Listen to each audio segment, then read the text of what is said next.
If you grew up in the 2010s or early 2020s, The Amazing World of Gumball is likely a show that's left a lasting impression. Since its premiere in 2011, Gumball has been one of the frontrunners of Cartoon Network's television presence. Its unique blend of animation styles, wild humor, and weirdly memorable characters are some of the things that make this show so special. Today, we're going to explore how Gumball has evolved over the past 14 years, from its humble beginnings as a mishmash of rejected commercial art, through the changes in art style, writing, voice acting, and more. So, whether you're a diehard Watterson fan or just curious about how the show became so iconic, this video is for you. Since bursting onto the stage in 2011, Gumball has consistently stood out for its artistic variety, which is one of the key elements that sets the show apart. Unlike most cartoons that stick to a single animation style, Gumball is one of, if not the only show that combines 2D animation, 3D characters, and even live-action backgrounds, all in one episode. There! You can make anything with cardboard and no one will notice the difference. Really? It looks kind of obvious. You say that, but I lost my trousers 3 weeks ago. This mix of styles wasn't just for show. It became a huge part of what made the series stand out. The fans and even the critics couldn't help but love how creative and different it felt. I mean, just imagine a blue cat with huge blue eyes talking to real-life objects or walking around with 3D characters. It was fun, unexpected, and totally its own thing. The first season's 2D animation was actually done by Boulder Media, the same company that worked on Wander Over Yonder for Disney XD. But things didn't go as planned for them.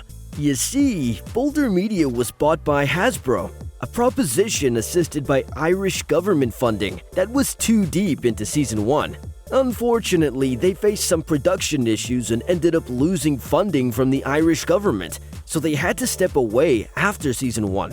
Thankfully, Studio Soy picked things up in Season 2 and stuck with the show all the way through Season 6. And honestly, that switch helped Gumball keep growing visually while still holding on to its signature style. One of the first noticeable changes between seasons was Gumball's eyes. In Season 1, his eyes were pill-shaped, kind of quirky but a bit awkward for certain expressions. By Season 2, they became oval, and then in Season 3, they were back to being completely round. There's nothing officially confirmed about why, but if we're just throwing out guesses here, the shift in art style probably had something to do with how the show's humor evolved too, which we'll come back to later in the video. For now, let's get back to these big ol' eyes. Why did the animators decide to bring back Gumball's round eyes? It's true, they looked great and totally grabbed your attention, but they had their drawbacks. You see, Gumball's eyes were taking up half his face, which probably caused the animators to have a tougher time pulling off those wild, funny expressions he's known for. Shrinking the eyes gave them more room to play with his expressions and made his goofy faces land even harder. And that same change helped the rest of the Wattersons too, both in how they looked and how the show delivered its comedy. Now let's talk about the Heart of Gumball. Its humor. The first season's humor heavily focused on everyday stuff, school, family, and little life lessons all through the lens of a blue cat and his talking fish brother. But as the new seasons came, the challenge came with them. How to be funnier than the episodes before. If you've been a fan of Gumball since Season 1, you might have noticed that the writers and animators got more daring as the seasons progressed. The humor became edgier, weirder, and a lot more experimental in recent material. One of the coolest trademarks? The gross-ups. Those one-of-a-kind, sometimes downright disgusting facial reactions from Gumball and Darwin that became a fan favorite. For example, in the early episodes, if Gumball was shocked, you'd see his cute little surprised face. But by Season 3, his whole face would twist into something so exaggerated, it was both hilarious and borderline creepy. You could tell the animators were just having a blast with it, and that energy totally got transferred straight to the audience. But it wasn't just about the wild faces. The writing itself started taking some pretty bold swings too. For example, in Season 1, Gumball and Darwin break the fourth wall and wink at the camera, like in the episode The Spoon. And by the time we reached Season 4, Gumball and Darwin weren't just casually nodding to the audience, they were straight up aware they were in a TV show. Take an episode like The Fury, for example. That one featured an all-out anime-style showdown, produced by an actual anime studio by the name of Studio 4 Degrees Celsius. It brought a whole new vibe to the show and displayed just how far the team was willing to go to surprise viewers and mix things up. Other episodes parodied different genres. In The Console, Gumball and Darwin appeared as physical puppets with their own puppeteers. There's even a Japanese role-playing game-inspired episode which is a nod to Final Fantasy and other JRPGs. This genre-bending approach kept the show fresh and unpredictable.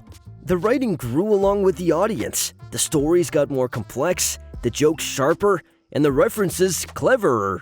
If you love the straightforwardness of Season 1, some of these later episodes might seem over the top, but that's exactly the point. Gumball embraced its creativity and still exists the way it is. We all know that the characters are the soul of any good show, and Gumball's cast has been pretty stable throughout the years. But here are some noticeable changes, especially with Penny Fitzgerald. When we first saw Penny, she was literally a peanut with antlers, cute and simple. But in Season 3's episode, The Shell, we learned that beneath that peanut shell, she was a shape-shifting fairy. After shedding her shell, all thanks to Gumball who convinced her, Penny's character took a turn. She was able to transform into different creatures depending on her emotions, ranging from a gremlin to a dragon and even Medusa. This gave writers tons of new story possibilities and added a magical touch to her character. And yes, Gumball and Penny started dating officially, which gave the show some sweet moments in the middle of all the chaos. Other relationships started to take shape too. Louise, that recurring mouse character, ended up dating Granny JoJo and later married her. Louise was now officially Gumball, Darwin, and Anaïs's new step-grandfather, and his presence definitely stirred up some new drama in the Watterson household. In one episode, he gives the kids a check for $5,000, and of course, the whole family totally loses it. Things spiral fast as everyone argues over who should cash it first. But just when it hits its peak chaos, Louise walks back in and casually lets them know that he forgot to add a decimal point. Yep, the check was actually only worth $50. And in Season 4, we finally get to meet Richard's biological dad. His arrival gave us a deeper look into Richard's background and set up some ongoing storylines that added more layers to his character. Unlike other cartoon characters, Gumball and Darwin don't age with each passing episode, but you might have noticed that as the season progressed, their voices started to sound a lot different. This is because of how often the main characters' voice actors have changed. Unlike many shows where voice actors stay the same for years, Gumball regularly recasts Gumball and Darwin. This is mostly because the original actors aged and puberty changed their voices, making it impossible to keep sounding like young boys. In a smart move, the show actually embraces these changes within episodes. For example, in the episode The Kids, Gumball and Darwin notice their voices changing but don't seem to grow up, which is a hilarious nod to real-life recasting. Back in the early seasons, Gumball and Darwin were voiced by Logan Grove and Kwesi Boki. But in the episode The Kids, the characters start to notice something different. Their voices are changing, even though they're not actually growing up. It was a clever, self-aware nod to real life. Both Grove and Boki were hitting puberty, and their voices were getting deeper. So, by the end of that episode, the roles were officially passed on to Jacob Hopkins as Gumball and Terrell Ransom Jr. as Darwin. It was a pretty big change, and for some fans, maybe even a little harsh, since animated characters usually sound the same forever. But Gumball didn't stop there. 2 seasons later in The Copycats, the show pulled the same move again. At the end of the episode, Gumball and Darwin say they're irreplaceable, and then their voices suddenly sound younger. That's when Nicholas Cantu and Danielle T. Hansley Jr. stepped in for the roles. Moving on to Season 6, Cantu was still voicing Gumball, but Darwin's voice changed again. In the episode The Anybody, Darwin clears his throat mid-episode, and just like that, Christian J. Simon takes over the rest of the episodes. At this point, it's kind of a tradition. You hit puberty, you're out. And yeah, it stings a little when your favorite version of Gumball moves on, but then the new voices settle in, and we're happy again. Up until Season 6, The Amazing World of Gumball was run by its creator, Ben Bocale, the mind behind the show's weird mix of animation, humor, and heart. He set the tone for everything we love about the series. Initially, after Season 6 came to an end, Bocale announced that he'd be stepping down as the show's frontrunner. At the time, there was speculation that longtime director Mick Graves might take over as showrunner. Graves had been with Gumball since the beginning, so fans trusted the show would stay in good hands. But in 2025, Ben Bocale announced that he, along with the show, is officially back. He's confirmed he'll be leading the charge for Season 7, now titled The Wonderfully Weird World of Gumball, as well as overseeing the new movie and any future projects tied to the franchise.